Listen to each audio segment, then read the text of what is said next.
Welcome back to Awakening the Inner Avatar. Today's episode sets the stage for a spiritual reckoning in a storm of transformation. This is The Siege of the North, Part 1, where old patterns clash with rising truths, where the physical world begins to crumble and the spirit realm starts calling. We're diving into the questions of devotion, destiny, and how to stay centered when war arrives at your doorstep. The episode opens on the frozen beauty of the Northern Water Tribe. Katara, now a skilled waterbender, spars with Paku's students, and even Master Paku acknowledges her growth. Aang, meanwhile, is still not taking his training fully seriously.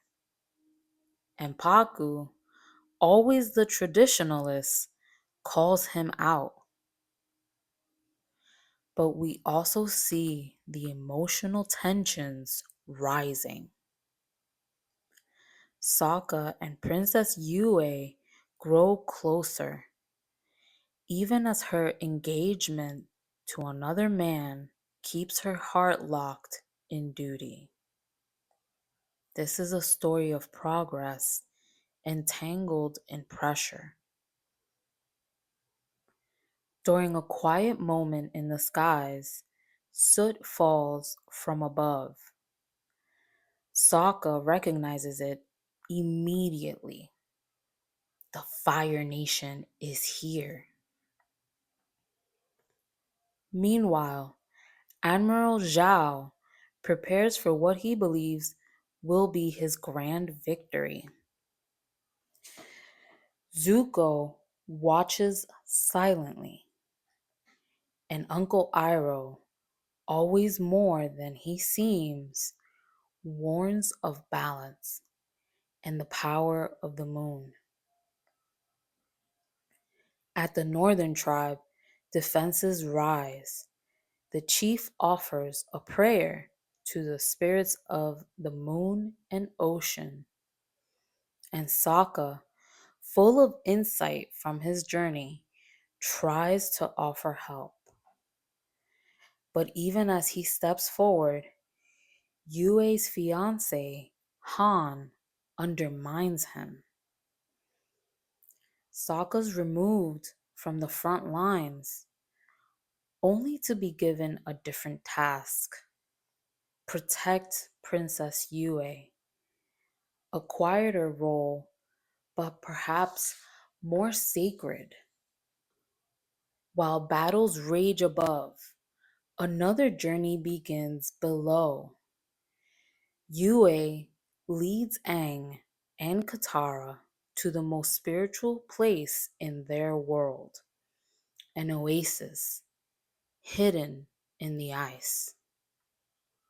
Here, Aang hopes to enter the spirit world for guidance.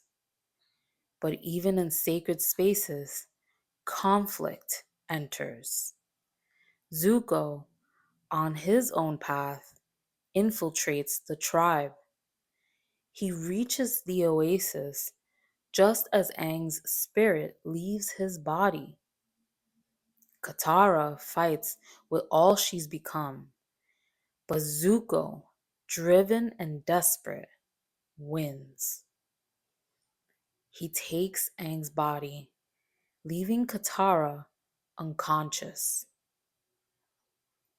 As the Fire Nation attacks resume, a new storm begins, one of snow, spirit, and silence. Zuko carries Aang's empty form into the frozen white, vanishing into the blizzard. Aang's spirit now drifts in another realm. The lines between the worlds are fading, and the true battle is just beginning. Let's take a breath, a deep inhale, a slow exhale. This episode calls us to notice what's rising within us. The war around us is often a reflection of the tension inside. Let's look closely. Katara trains with focused heart, while Aang plays and Zuko fights out of desperation. Progress isn't about force, it's about presence. Where am I showing up with devotion rather than demand?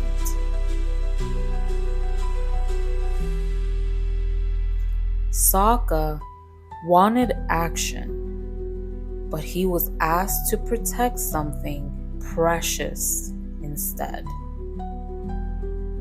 Sometimes your greatest role isn't on the front lines, but beside the ones who matter.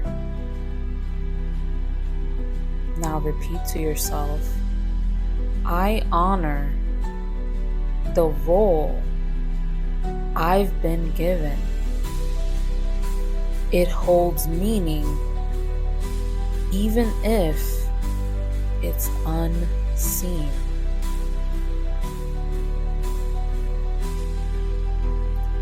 The moon and ocean spirits are invoked. Nature remembers. Spirit remembers. Even in war, there is something older, watching and waiting. Where can I trust that something wiser is holding me?